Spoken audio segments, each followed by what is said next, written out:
Welcome to the Coach's Corner. Today, we're going to take a look at Stage 3, Topic 5, the 50K sales shift from desperation to diagnosis, and why the best sales calls don't feel like selling. At 30K, you'll take any client who pays. At 50K, that desperation becomes your biggest liability. That's the shift we're covering today. Not how to sell more, how to sell smarter, how to stop chasing and start choosing, and how the best sales calls, when you're doing this right, don't feel like you're selling at all. I'm talking about diagnostic selling. And by the end of this, you'll have a framework you can apply in your next discovery call. Let's get into it. Here's what we're covering today. We start with the survival mode trap, what it is, why it works short term, and why it becomes a ceiling. Then we look at the real cost of every yes. From there, we get into the actual framework, pitching versus diagnosing, the 4 C's of fit, and how to run a diagnostic conversation. We close with why this approach builds trust rather than pressure, a summary, and 4 specific moves for this week.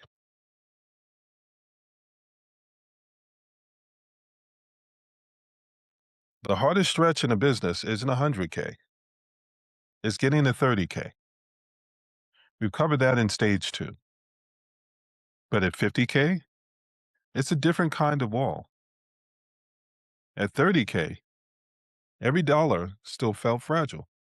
You said yes to survive. That was the right call for that stage.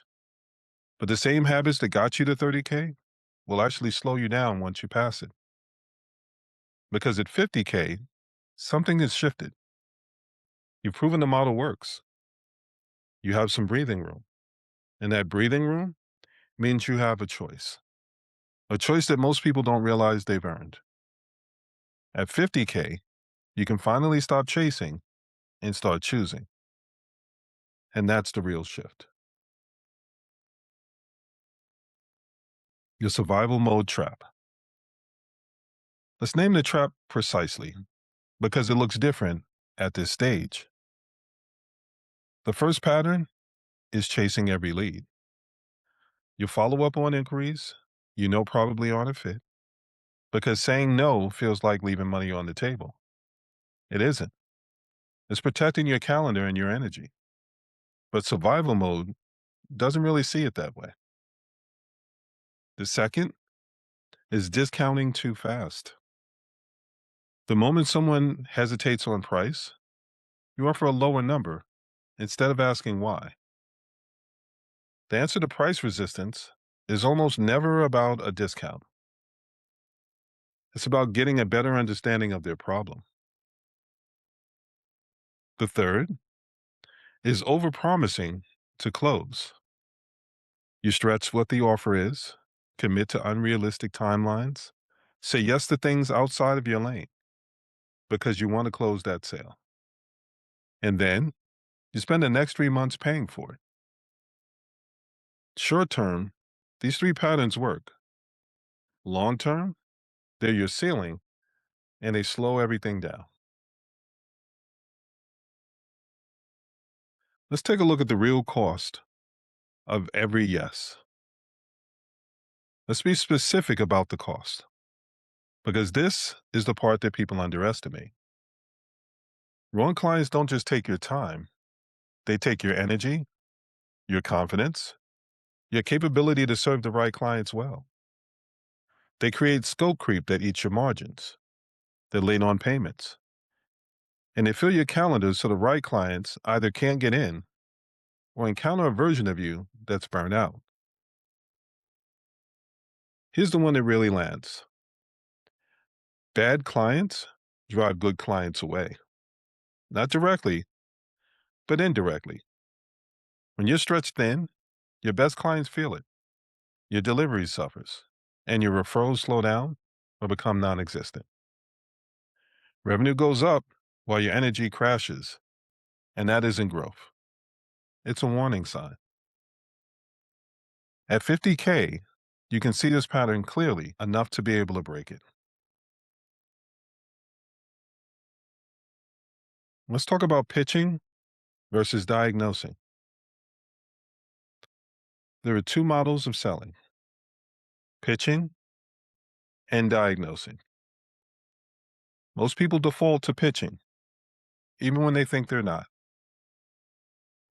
Pitching sounds like, here's what I do, here's what you'll get, here's the price. You're doing most of the talking. You're trying to convince.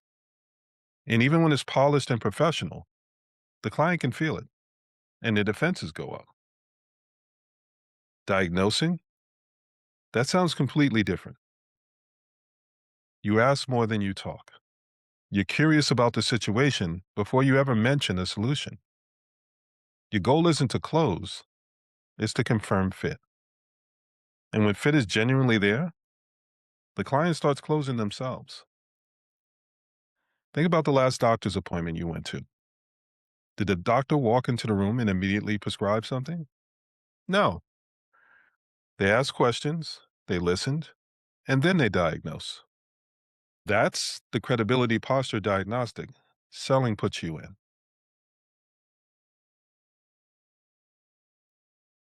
The four C's of fit.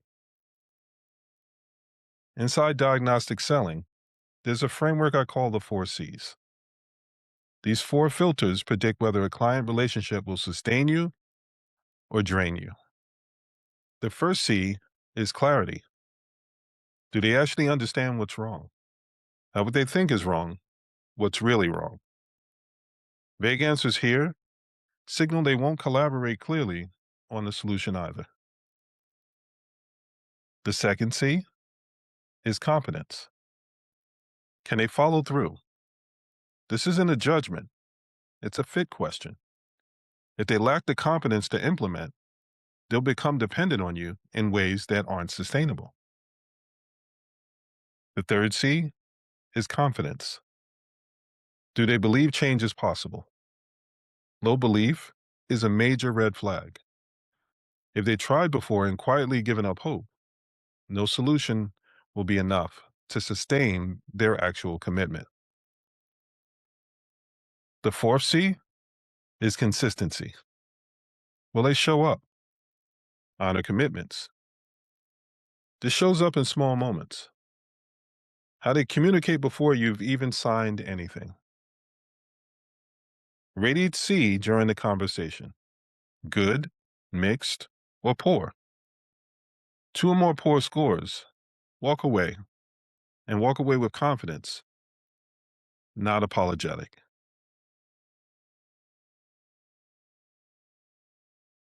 The diagnostic conversation. Now let's get practical. Here's how you run a diagnostic conversation. Step one, set the frame. Before any questions, tell them why you're both there. Something like, we're here to see if we're a good fit, not to force one.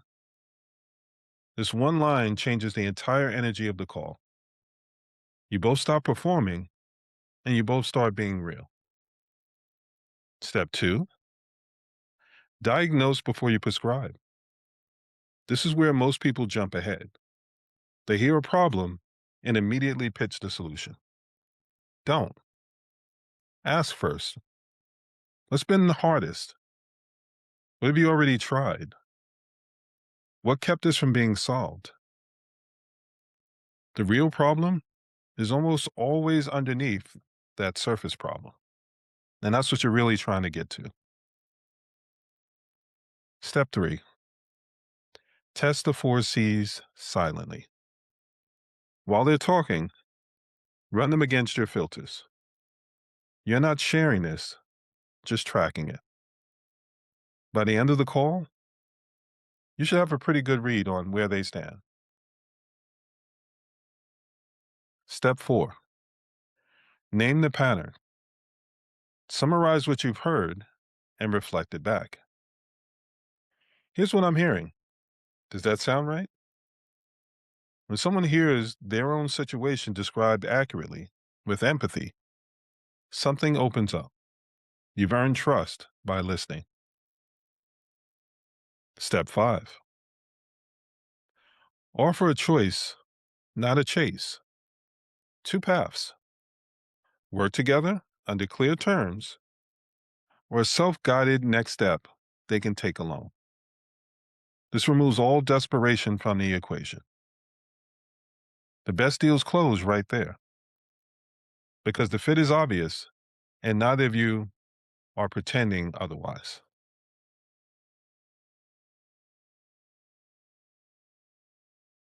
Why diagnosis builds trust. Let me land the principle because the mechanics matter less than the understanding behind them. Diagnostic selling builds trust because it communicates something powerful. You're not in a hurry to close. You care more about the fit than the sale. And that posture, the willingness to walk away, is what earns the right to stay. When clients feel heard instead of pitched, they share more. And when they share more, you can solve the real problem instead of the surface one. The second thing that happens is you stop chasing and you start attracting. When you're known as someone who asks good questions and walks away from bad fits, the right clients lean in harder. They want to work with someone who has standards. And here's the piece that changes everything. Both outcomes are wins. A yes from a well qualified client is a win.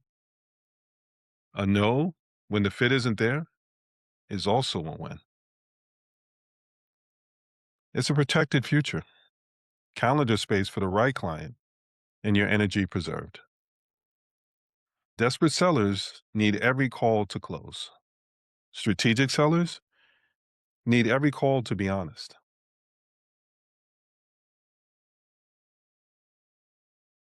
Summary. The 50K shift in plain terms. 1. 50K is where you earn the right to say no. You validated the model. Now protect what you built. 2. Desperation closes deals that drain you. Every yes has a hidden cost in time, energy, confidence, and margin. 3. Diagnosis close deals that sustain you. Ask questions before you pitch. Confirm fit before you commit. And let the right clients close themselves. 4. Use the 4 C's to qualify, not just for budget. Clarity, competence, confidence, consistency. When all 4 align, pursue the deal. When they don't, walk away with peace. 4 moves this week. Here's what I want you to do before our next session. Move 1. Rate your last 5 closed clients against the 4 C's. Look for the patterns. Were there red flags? Did you see them? Did you ignore them to get the sale? Move 2. Write your frame setting line. Your version of, we're here to see if this is a good fit, not to force one. Make it sound like you. Practice it until it's natural. Move 3. Build your diagnostic question list. 5 to 7 open-ended questions you use before you mention your offer. Memorize the top 3. Move 4. Identify one current client that's a mismatch. Apply the 4 C's. If there are 2 or more things that score poor, you need an exit conversation. Don't let it drag out. This is an opportunity for you to get out ahead of something that could blindside you later.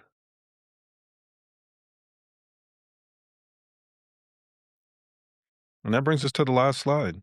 Know which stage you're actually in. If you want to understand where your sales approach fits your specific entrepreneurial type, take the entrepreneurial type assessment. The link is going to be in the description. And if this was useful, subscribe. Every week we go deeper into what actually moves the needle at each stage. I'll see you in the next one.